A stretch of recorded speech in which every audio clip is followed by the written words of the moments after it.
तो variable declaration में हमने देखा कि मेन क्या चीज़ होनी है। जब भी आपने कोई वेरिएबल लेना है तो उस वेरिएबल, फॉर एग्जांपल आपने वेरिएबल लिया इंट आई, तो आई किस किस्म का वेरिएबल है, इसकी डेटा टाइप क्या है, इंटीजर। तो अब इंटीजर वाले वेरिएबल ने मेमोरी में कितनी बाइट्स को ऑक्यूपाई करना है, 2 बाइट्स। वो कितनी इसने मेमोरी के अंदर जगह लेनी है, 2 बाइट्स। अगर आप फ्लोट टाइप कोई वेरिएबल ले रहे हो वो मेमोरी के अंदर 4 बाइट्स लेगा। कैरेक्टर टाइप वेरिएबल जो है ये मेमोरी के अंदर 1 बाइट लेगा। तो वेरिएबल डिक्लेरेशन के साथ ही कंपाइलर को क्या इन्फॉर्मेशन मिलती है कि जो वेरिएबल है इसने मेमोरी के अंदर कितनी जगह ऑक्यूपाई करनी है। स्ट्रॉन्गली टाइप्ड लैंग्वेज, ये भी हमारे पास वेरिएबल डिक्लेरेशन के अंदर बेटा जी इसका कॉन्सेप्ट आता है। ये आपको अलहदा से शॉर्ट क्वेश्चन भी आ सकता है, लेकिन अगर आपने वेरिएबल डिक्लेरेशन की डेफिनेशन लिखनी है फिर भी आपने स्ट्रॉन्गली टाइप्ड लैंग्वेज को उसमें जो है वो ज़रूर ऐड करना है। Strongly typed language mean that all variables must be declared before they are used in the program।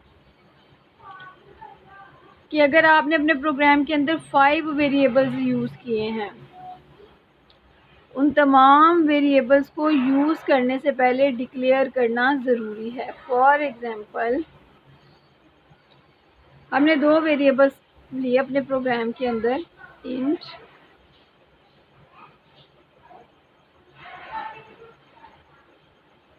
ए, एक वेरिएबल ए है किस डाटा टाइप, और उसकी डाटा टाइप क्या है, इंटीजर, कोमा दूसरे वेरिएबल की डाटा टाइप भी क्या हो गई, इंटीजर।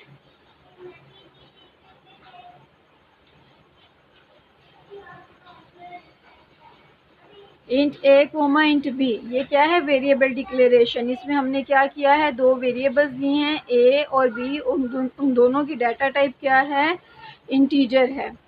अब जैसे ही आपने ये वेरिएबल डिक्लेरेशन की है, इससे हमारी कंपाइलर को क्या इन्फॉर्मेशन मिली है, उसने मेमोरी के अंदर 2 वेरिएबल्स बना दी हैं, किस नाम से, ए और बी के नाम से, और उन दोनों ने मेमोरी के अंदर कितनी जगह ऑक्यूपाई की है उसका कहाँ से पता चलेगा, इसकी डाटा टाइप से। इंटीजर डाटा टाइप के वेरिएबल मेमोरी के अंदर कितनी जगह लेते हैं, 2 बाइट्स। तो वेरिएबल ए ने भी 2 बाइट ली है मेमोरी के अंदर और वेरिएबल बी ने भी 2 बाइट्स ली हैं। अब जो भी इनके अंदर वैल्यू स्टोर होनी है वो 2 बाइट्स के अंदर जो है वो स्टोर होनी है। 2 बाइट्स का मतलब है कि वेरिएबल ए के लिए 1 बाइट के अंदर हमारे पास 8 बिट्स होती हैं। तो वेरिएबल ए के लिए टोटल जो है मेमोरी के अंदर 16 सेल्स जो है वो बन जाएंगे, और इन 16 सेल्स के अंदर जो है ये आगे तक जा रहे हैं, हमारी वैल्यू स्टोर होगी।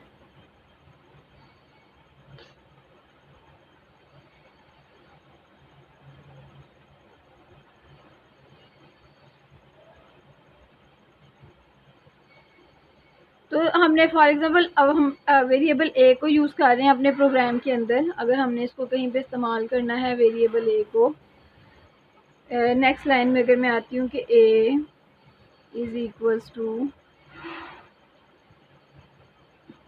बी मल्टीप्लाई बी, ए की वैल्यू कैसे आनी है, बी को बी के साथ मल्टीप्लाई करके।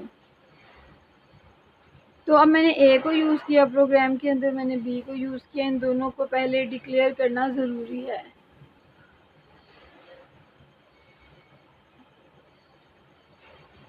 डिक्लेरेशन ये है, पहले डिक्लेरेशन होगी उसके बाद हम इसको इस्तेमाल कर सकते हैं इन वेरिएबल्स को। इसको बोला जाता है, ये क्या है, स्ट्रॉन्गली टाइप्ड लैंग्वेज है।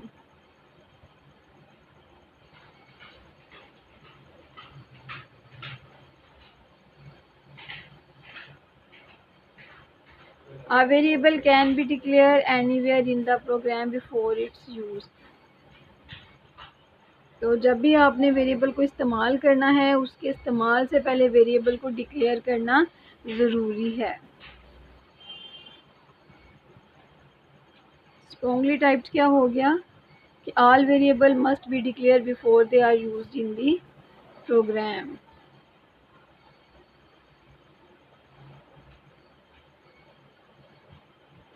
सिंटैक्स देख लेते हैं वेरिएबल डिक्लेरेशन का। सबसे पहले डेटा टाइप लिखी जाती है, उसके बाद स्पेस, उसके बाद वेरिएबल नेम। डेटा टाइप से क्या पता चलता है कि किस किस्म का वेरिएबल है, इंटीजर है, फ्लोट है, कैरेक्टर है, किस टाइप का वेरिएबल है। जिस टाइप का होगा उतनी वो मेमोरी में जगह ऑक्यूपाई करेगा। वेरिएबल नेम से जो भी हमने अपने वेरिएबल का नेम रखना है वो यहाँ पे हम लिखेंगे। फॉर एग्जांपल मैंने लिखा इंट सी।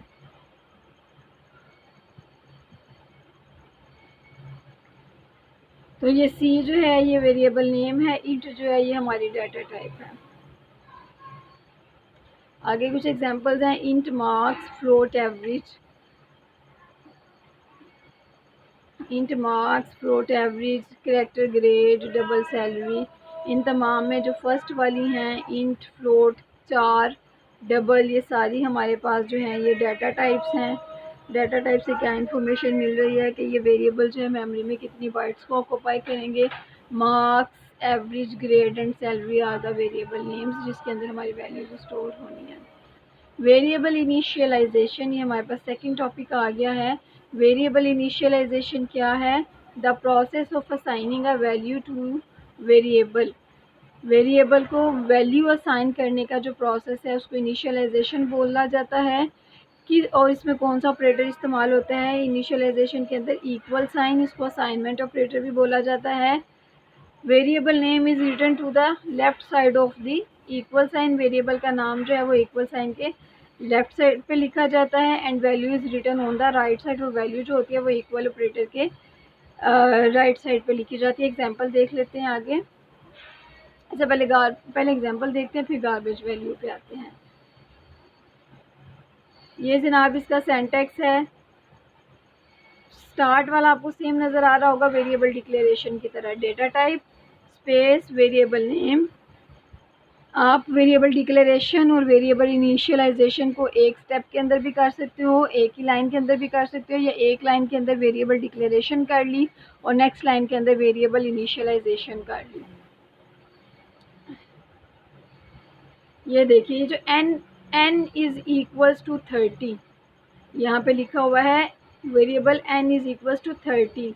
ये जो प्रोसेस है बेटा ये है इनिशियलाइजेशन का।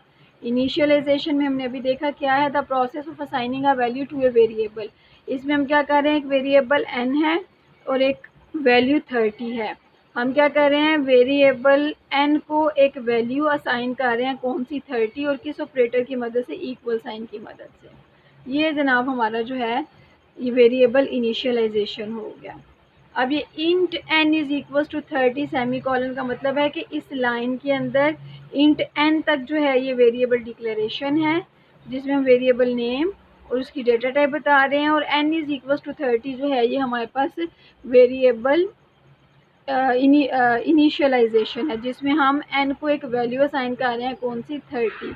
असाइनमेंट ऑपरेटर की मदद से कर रहे हैं। लेफ्ट साइड पे हमारे पास वेरिएबल नेम लिखा हुआ है, राइट साइड पे हमारे पास वैल्यू लिखी हुई है।